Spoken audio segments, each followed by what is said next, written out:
बेटा Nelson Mandela का long answer आज हम कर रहे हैं, और किस तरीके से हमारा लॉन्ग आंसर लिखा हुआ है ये आप देखो। तो हमेशा हमें अपने लॉन्ग आंसर को 2 पैराग्राफ्स में लिखना चाहिए। 5 और 6 सेंटेंसेस लिखेंगे हर पैराग्राफ में, और जो हमारे इम्पॉर्टेंट पॉइंट्स हैं उसको हाईलाइट कर देते हैं। अब बेटा क्वेश्चन इटसेल्फ ये बहुत ही ज़्यादा ऐसा क्वेश्चन है जो हमें मांगता है कि हमने चैप्टर को अच्छी तरीके से रीड भी किया है या नहीं, और अगर हमने ठीक से रीड किया होगा तभी ये आंसर हम लिख पाएंगे। देखो क्या इन्होंने क्वेश्चन पूछा है, how did Nelson Mandela describe the scene of the inauguration.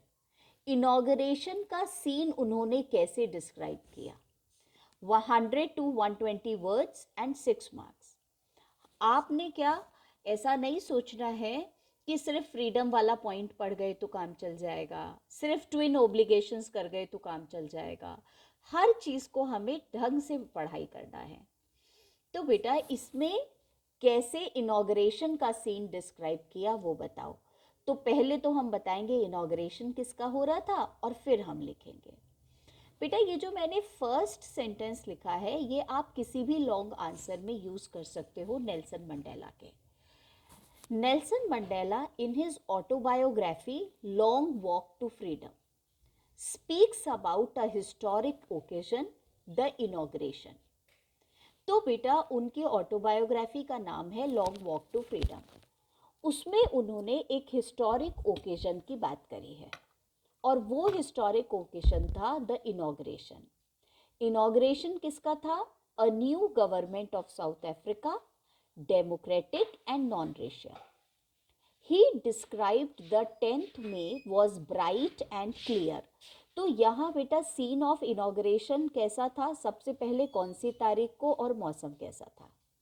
The oath-taking ceremony of the first black president of the country was to take place कहाँ पर, in the Union Buildings Amphitheatre in Pretoria. He described the presence of dignitaries. वहाँ जो dignitaries आई हैं, वहाँ जो बेटा इतने important personalities आई हैं of different countries, उसे उसने describe किया है as a rainbow sight. It was a lovely autumn day, हमने ये भी लिख लिया। तो ऑटम डे भी हो गया, ब्राइट एंड क्लियर हो गया, रेनबो साइट भी हो गया, सारे इंपॉर्टेंट पॉइंट। उसके बाद उसने कैसे डिस्क्राइब किया, तो सीन को डिस्क्राइब करना है। उसने क्या बोला क्या नहीं बोला वो सब नहीं लिखेंगे। Mister Nelson Mandela was accompanied by his daughter Zenani. He pledged का मतलब बेटा उन्होंने वो ली थी oath to obey and uphold the constitution of the country. उसके बाद सीन में हम लिखेंगे, a few moments later there was an impressive display of South African jets, helicopters in the sky. It was a show of military's loyalty to democracy. He also mentioned the playing of 2 national anthems of the country. On the day of inauguration, he was overwhelmed with the sense of history. तो बेटा overwhelmed का मतलब he was filled with. एक तो ये first line Nelson Mandela के किसी भी लॉन्ग आंसर में आ सकती है, एक ये लास्ट लाइन कि he was overwhelmed with a sense of history. अब बेटा आप अगर चाहें तो आप वो भी लिख सकते हैं कि उन्होंने जो है वो ट्रेल बनाई थी of the south African flag के कलर्स की, पर हमने यहाँ पर उसको नहीं लिखा था। और बेटा अगर आप चाहें तो वो नेशनल एंथम दोनों वाइट का ब्लैक्स का दोनों नाम लिखें देन ऑल्सो, पर वो उन्होंने पूछा नहीं है। दे हैव रिटन जस्ट कि सीन डिस्क्राइब करो, तो हमने सीन डिस्क्राइब किया हुआ है। ये बेटा इम्पॉर्टेंट था, बाकी जो इसके इम्पॉर्टेंट हैं वो सारे डिस्कस हो ही गए हैं।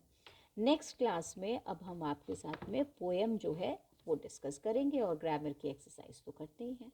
ठीक है, इसे रेडी कर लेना, प्रिपेयर कर लेना।